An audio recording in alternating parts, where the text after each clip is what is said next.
অবস্থা দেখেন, ভিতরে পানি যায় কি অবস্থা। তো আমি কাস্টমারকে জিজ্ঞেস করলাম যে আপনি ফার্স্ট মিথ্যা মানুষকে ধ্বংস করে দেয়।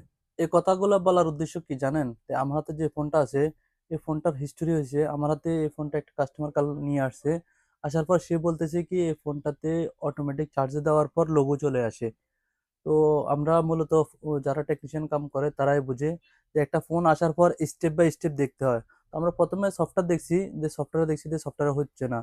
তারপরে আমরা ওপেন করে দেখলাম, ওপেন করে দেখে তার বর্তমান অবস্থা দেখেন, ভিতরে পানি যায় কি অবস্থা। তো আমি কাস্টমারকে জিজ্ঞেস করলাম যে আপনি ফার্স্টে বললে তো হতো যে মোবাইলটা পানিতে পড়ছে। সে বলতেছে সে অস্বীকার যে এখানে কোনো পানি লাগেনি। তো তারপর তার সামনে ওপেন করে দেখালাম যে এই ফোনটা দেখেন পানিতে পড়ার পর কি অবস্থা হয়েছে। এখন কাস্টমার তার কিছু বলার না, তো সে তার বাচ্চার দোষ দিয়ে দিছে, কয় বলতেছে যে তার বাচ্চা নাকি পানিতে ফেলে দিয়েছে। তাও তো পানিতে তো পড়ছে, বাচ্চা ফালাক কাস্টমার ফালাক সমস্যা নাই, তো সত্য কথা বললে আপনি ব্যাপারটা আরো সহজ হয়ে যেত। এখন মিথ্যে কথা বলার কারণে কতগুলো মিথ্যে কথা বলতে হয়েছে দেখেন। এজন্য সত্যকে সত্য বলে আপনি সহজে পার পেয়ে যাবেন।